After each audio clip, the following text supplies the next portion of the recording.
Hi. I want to take you to a much more innocent part of my childhood, my life, if you will, where I was a clueless, ignorant, absolutely sheltered teenager. And I really want you to kind of see the journey that I've been through to get to the point to where I am today. Yes, my friends, that does mean that we're going to take a blast to the past. 22 years ago, in 2001, I was only 9 years old when Adult Swim hit the late night television scene, and it changed everything. Hi everybody, I'm Box Carpert, and I've got some great news for you. The people at Adult Swim are going to run some really great shows on the TV, and you are going to pick them. Maybe you're already picked. Who the hell knows? Honk if you're horny. Peace out, dogs. In the early 2000s, Adult Swim was truly the wild, wild west of late-night television. Adult Swim is most notable for shows like Aqua Teen Hunger Force, Rick and Morty, Metalocalypse, Moral Oral, Space Ghost Coast to Coast, and unfortunately being the reason Family Guy still exists today. But what made Adult Swim stand out was its style. Aesthetically, watching Adult Swim felt like an unapologetic public access television block that somehow hijacked a major TV station. In between the shows, you could catch a glimpse of this raw, edgy sense of humor that looked very cheaply produced. All of these promos and bumpers served to give Adult Swim, as a programming block, a bit of a personality, justifying its existence on late-night television.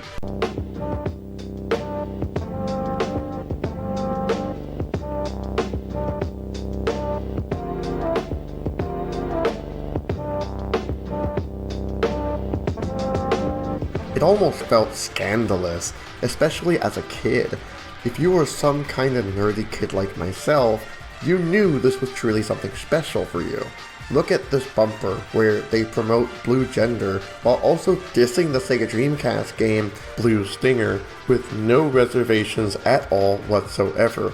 I'm a hardcore Sega Dreamcast enthusiast, and even I really appreciate this level of awareness of who its audience is. At this stage, adult comedy and animation had already begun to take form in the United States with the inclusion of South Park and The Simpsons, often providing the audience with groundbreaking storytelling that broke the conventions of the mundane monotony of Full House and Married with Children with brutal satire.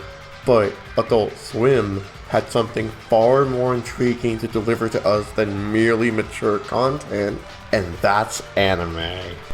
In a distant, dusty future, Vash the Stampede is the man everybody wants to get their hands on. Good luck, fellas. You're gonna need a whole lot of bullets. Wherever this man goes, he always leaves trouble behind him. Get down! Over half the town ain't nothing but rubble. It's Vash the Stampede. He's coming our way. He's coming. Dragon. On Adult Swim. Of course, Adult Swim was not the first programming block to bring anime to the West. In fact, Toonami was much more popular with bringing anime to the North American consciousness, but Adult Swim played a crucial role here, of course. I remember my very first viewing of Adult Swim back when I was still extremely religious, and I sat down to watch YuYu Hakusho with my mother. Then we saw this bumper. All kids out of the pool for Adult Swim. All kids out.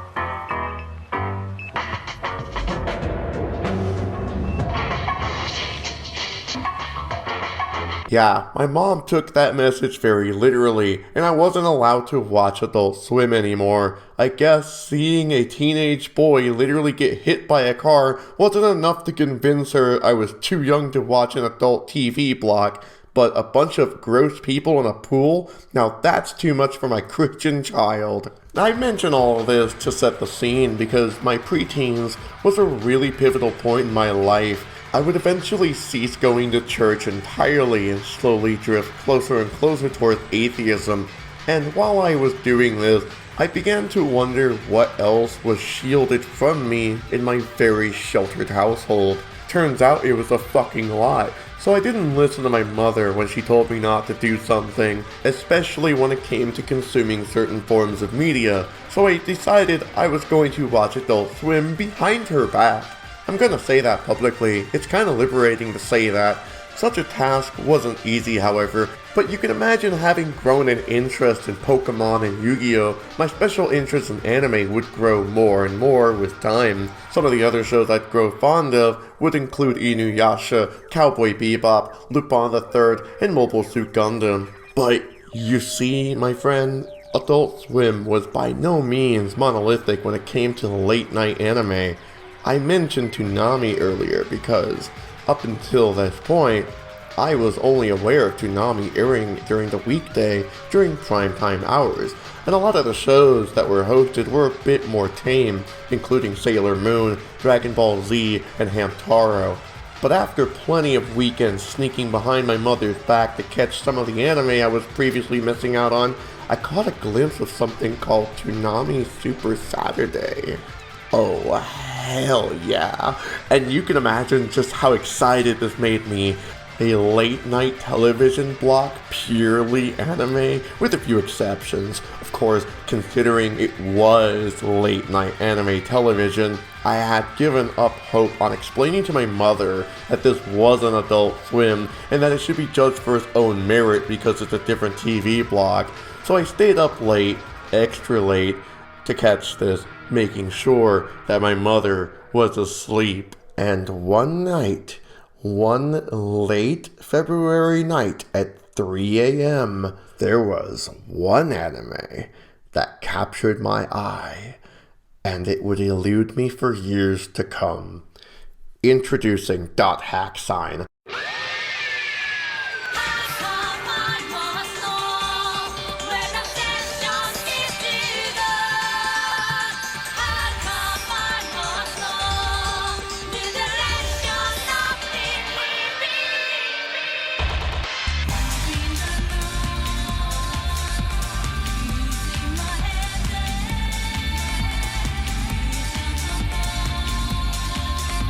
I was very captivated by the character designs and the environment. I wanted to know who they were and what was their deal.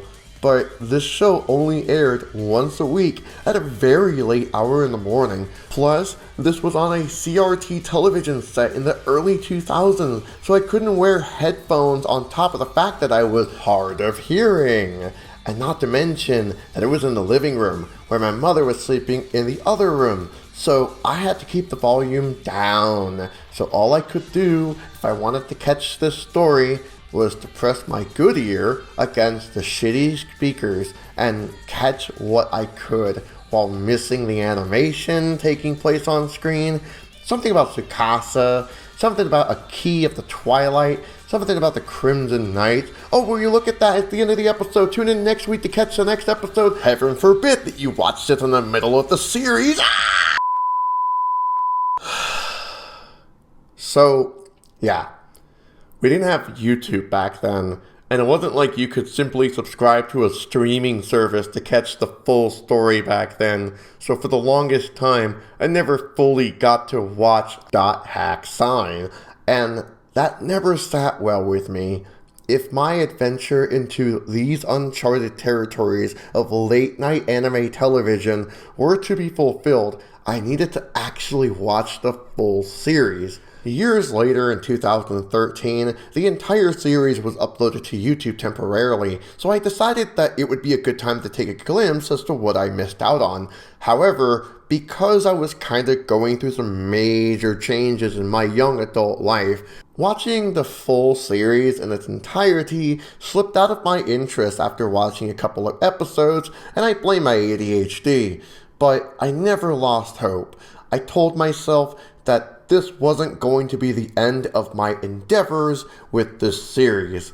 However, one day, I was watching my all-time favorite YouTuber known as Brutalmoose. I really can't understate just how much Ian is a major influence on me and my content here on YouTube overall. I regard his content to be the absolute best on the platform, and I genuinely mean that. So, you can imagine the absolute sheer explosives igniting inside of my brain when I saw him mention this in one of his videos. Charlie's life is literally hanging by a thread as his body exists in a hospital bed while his mind is still in the game. This plot element gives off some serious .hack vibes, and .hack sign was like my first and favorite anime. What?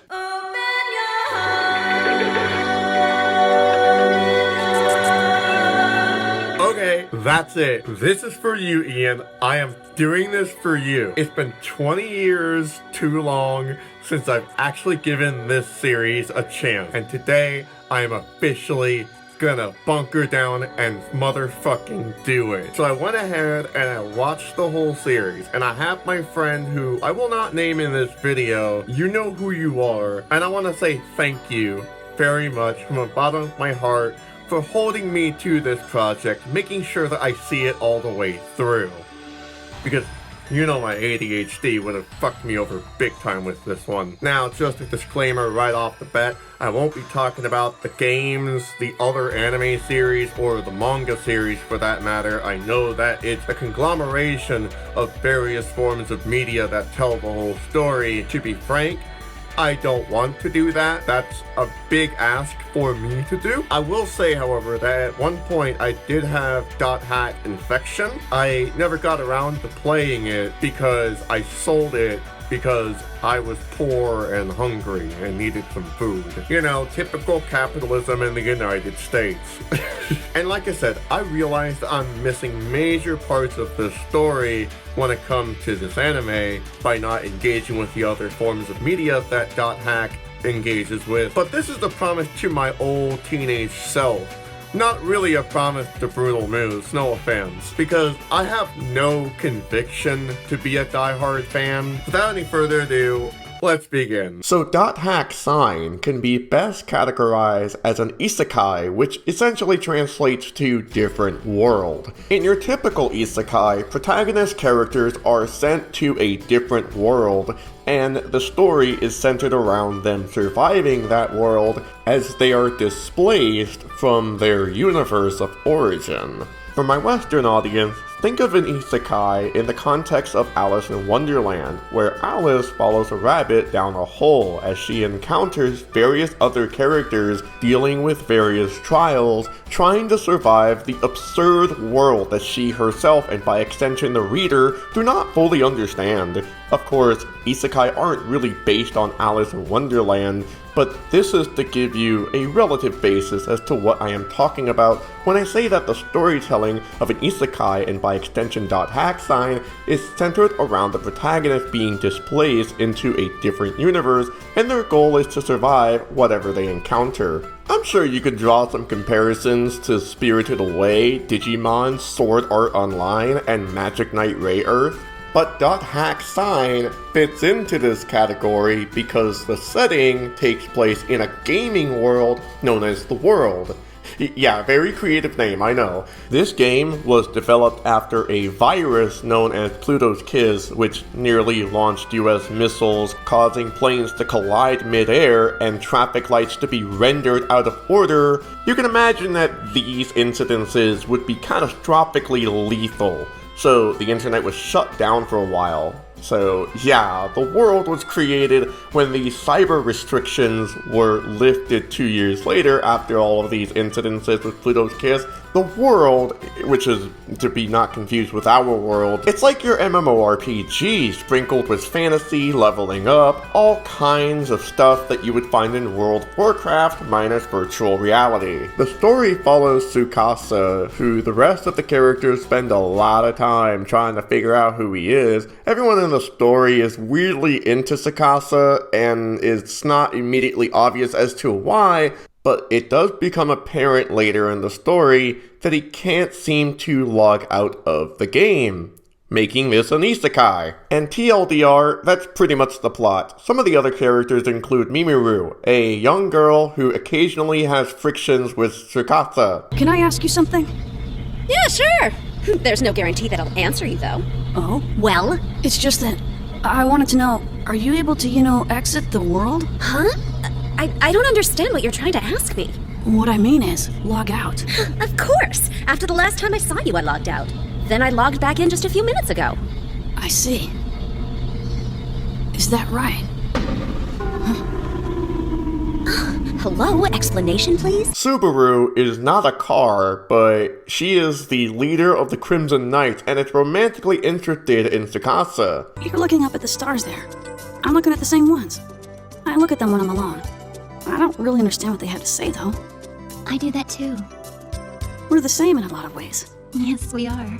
Looking at them together, I like this place even more. And as for the Crimson Knights, they are sort of a player-organized vanguard that sort of act as the game's police system, with the goal of bringing quote-unquote order to the world. A lot of what they do is intimidate the players and investigate suspicious activity. One of the founders of the Crimson Knight is known as Krim. Krim is a character. Hey there, you need some help? I'm Krim, Master of the Heavy Spear, just passing by. If you're okay with your current state, then I'll move along. But if you're in some kind of trouble, then I'm here to help. There must be some reason we were brought together here. Cat got your tongue? Your face says that it's none of my business. Well, I guess that's true. And after all, we did just meet each other, my young friend. But now that we have met, there's no reason why we can't get acquainted. You know, that look on your face isn't normal. Really, I can help. I didn't ask for your help. Yeah, he just kind of talks a lot, and usually in very inhuman monologues. There's also Silver Knight, who is the captain of the 13th Squadron. Lady Subaru will not see you. She said so? You didn't hear me? She won't see me. Did Subaru really say that? That is the decision of the Knights. On a normal day, we wouldn't waste the time for a purposeless conversation like this. Now leave immediately.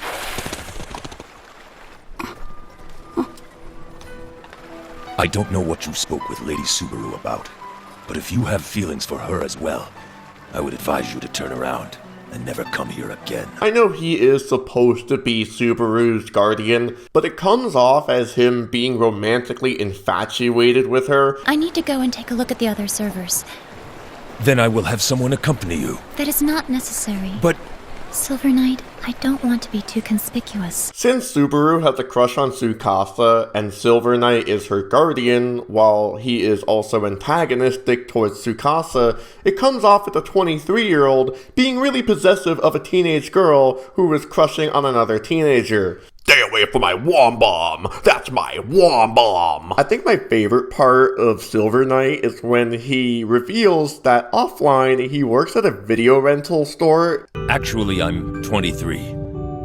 I work part-time at a video rental store. Hey, I used to do that too! When you're working, you can watch whatever you want! Yeah, but what kind of a perk is that? If you worked at a pizza restaurant, you could eat as much pizza as you want. And I don't know, I just think that's really cool. It kind of gives us, the audience, a little bit of relatability in a working class sense to these otherwise very seemingly mythical characters. Some of the other less important characters include BT, who literally named herself after the BLT sandwich minus the lettuce. Are you fucking kidding me? A BLT sandwich? You mean bacon, lettuce, and tomato? But once you take out the lettuce, you're just left with BT. But why? Because fuck you, that's why. Yeah, BT just spends a lot of time snooping around trying to learn more about Tsukasa for sort of an unexplained ulterior motive. Bear is another character. Do you have any reservations about returning to the real world?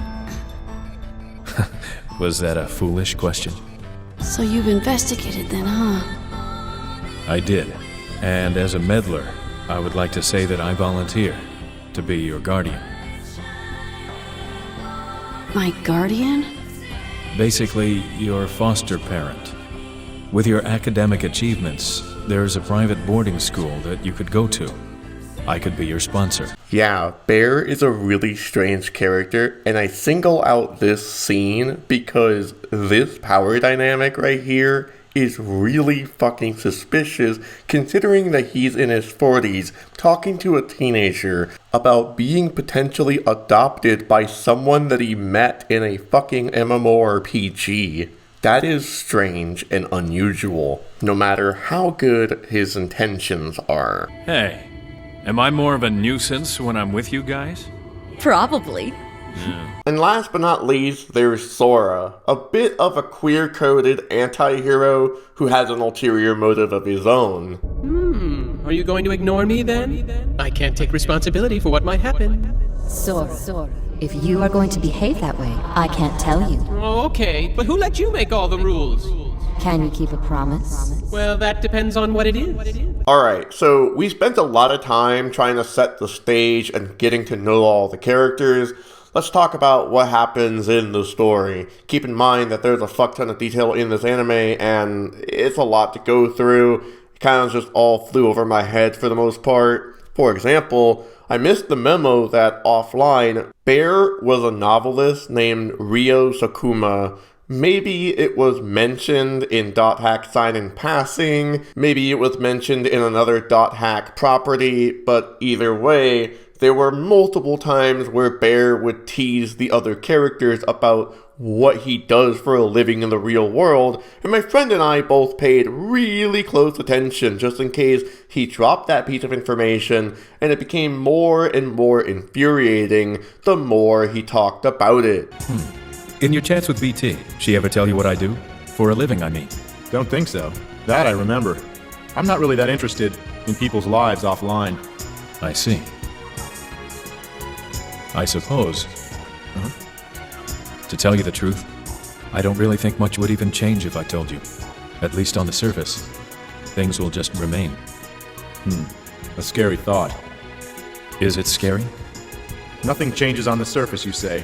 But inevitably, below the surface, something is changing while no one— Just say you're a fucking novelist, dude. All this extra philosophical exhibition is fucking nonsense, my friend. So, yeah, I didn't really like that, and I did have to rely on the .hack wiki page, and quite frankly, I don't like having to do that considering that this was a TV show, serialized once a week, very late at night, proving that even if I had stayed up all night and watched every single episode with none of the setbacks that I had as a teenager, I still would not have gotten the full story. I think I'm gonna stop trying to summarize this story because this is bordering onto nonsense, and it's given me a big, massive headache. It doesn't mean the video is over. I still have a lot to say. Come on. We've come too far to turn back now. Hey, I don't like quitting until we reach the end. But as an anime on a casual viewing, this really does not work at all.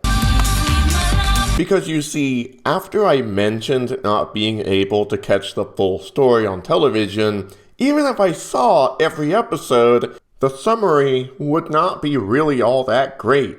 I spent like the next hour of writing this script explaining the premise of the show almost beat by beat, and I found myself referring to the wiki, trying really hard to fill in the holes for stuff that I didn't know. Okay, let me give you kind of the gist as to what I'm talking about here, because I feel like if I don't show you this, I'm not going to be able to make a case for myself that this really does require the wiki page. As you can see here, there is a whole ass timeline, the general continuity of the .hack series. Look, you can even see that there's a year for our current year of 2023. If you look down here to the first one, there's this character that was born in France. This character kind of went through a really interesting arc, almost bedrock, somewhat fundamental. It talks about how like the Second World War starts and like this person joined some socialist demonstrations.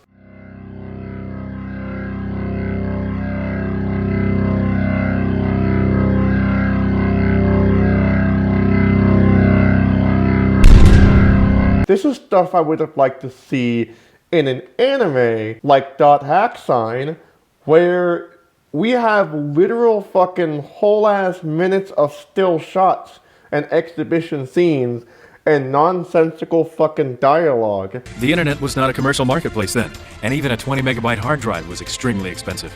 You're talking about memory, aren't you? How could anyone use such a weak machine? When I bought my first machine, I thought I could use it for the rest of my life. Tell me, Grandpa, did you have running water and indoor plumbing way back then? I'm only talking about 30 years ago, if you can believe that.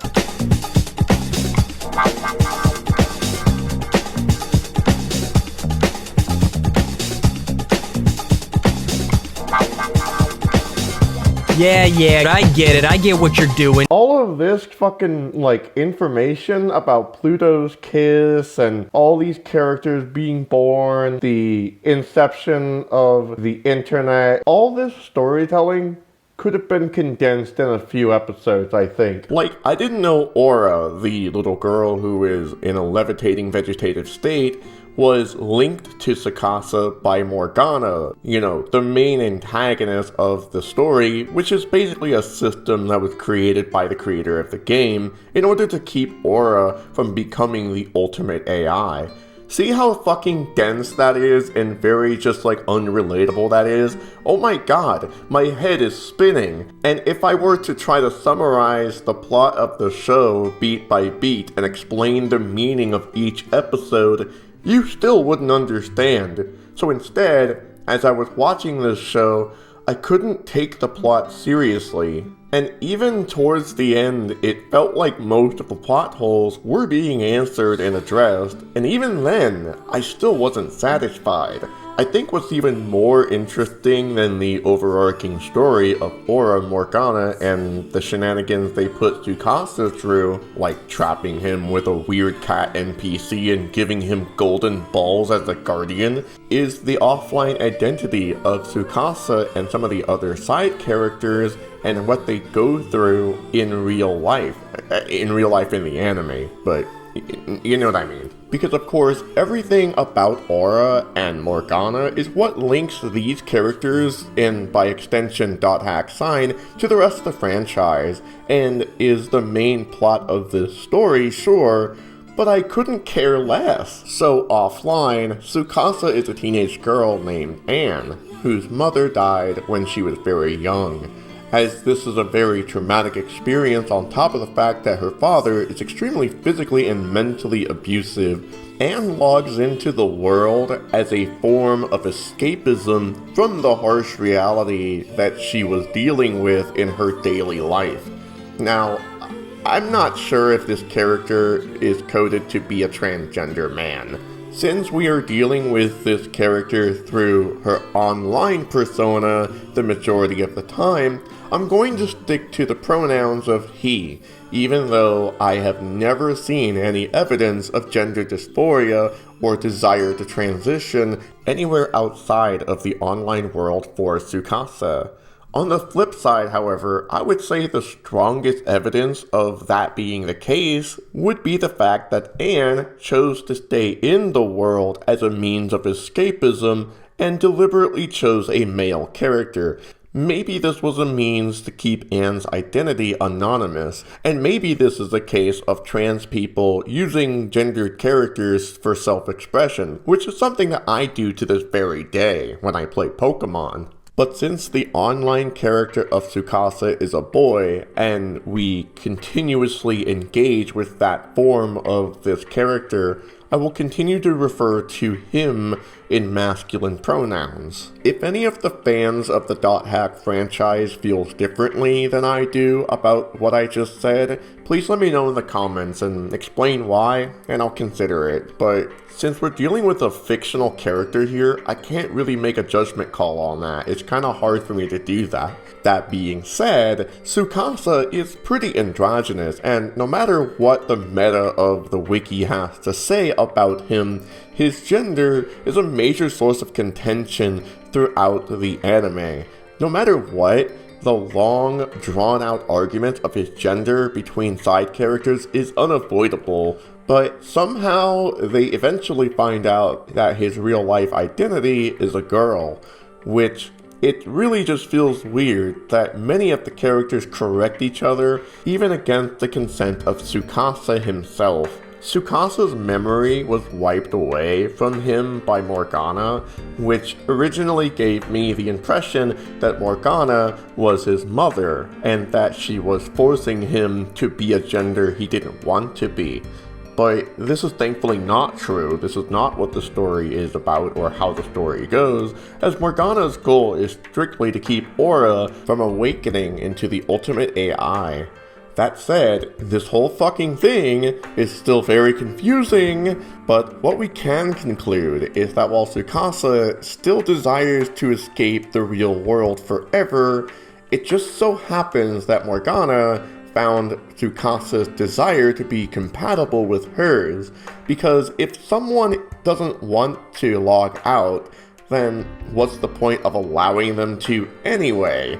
I guess that's the logic behind this. And as you can imagine, this leads Anne to faint at her desk and become hospitalized due to the long-term engagement that affected her health. Throughout the story, Tsukasa doesn't really want to be around people and makes a lot of sweeping remarks about people's ulterior motives, saying that people are selfish and only think about themselves. And you know what? I can't help but to relate that people really never ask how he feels. You know what? You're selfish. But you really don't know anything at all. Can I get going? Do you hate being with me that much? Yes. I just want to go. I don't want to talk to anyone. I just want to be alone. I see. You could listen to the ranting of a boring old man's life. Do I have to?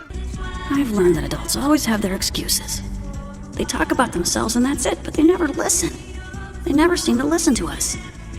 They're so selfish. So you're just going to hand me back over to that guy now? You're wrong! I keep telling you that's not it! I'm concerned about your well-being. You liar! Everyone here is only thinking of themselves. Nobody's thinking about my feelings at all. It's really one of the more relatable parts of Tsukasa as an abuse victim is that his trust issues with a lot of the characters. Maybe this has to do with the physical abuse his father put him through, but god damn. I'm sorry, but I feel like a broken record, but this is so fucking hard to summarize. I promise I've watched the entire series. Spoilers, but Tsukasa eventually breaks free from Morganna's spell, Aura awakens and becomes the ultimate AI. Mariko, who is Subaru's real-life identity, and Anne meet in real life and begin dating. The Crimson Knights disband, which would have been a much more satisfying police abolition love story if this fucking anime was written better. And truly, that's the fucking verdict here, is that there is so much potential here, but it is just written so garbage. I really can't believe they expected the audience to just eat this shit up like we could process all of this shit once a week at 3 a.m. and expect us to buy into all of this other crap in their fucking franchise. I'm sorry, Ian. I hope you don't fucking cancel me or whatever. I don't know what the people are saying these days, but I fear that I may genuinely disappoint him with this video, and by extension my younger self. I fear that I may disappoint actual dot hack signs looking for a genuine story summary, but I just gotta stick to the verdict here. I'll talk about what I like about it, because I think the world is drawn really beautifully. The soundtrack is absolutely breathtaking, and the character designs are really fascinating. I think the characters have a lot of storytelling potential. Tsukasa's arc, dealing with trauma, Subaru's crush on Tsukasa, BT's terminally online loneliness, Bear's novelist career, and the overarching elements of the world and how it connects to the rest of the characters and their motives could be better written. However, I feel like the fact that you need to consume the other properties in order to get the full picture is pretty crap.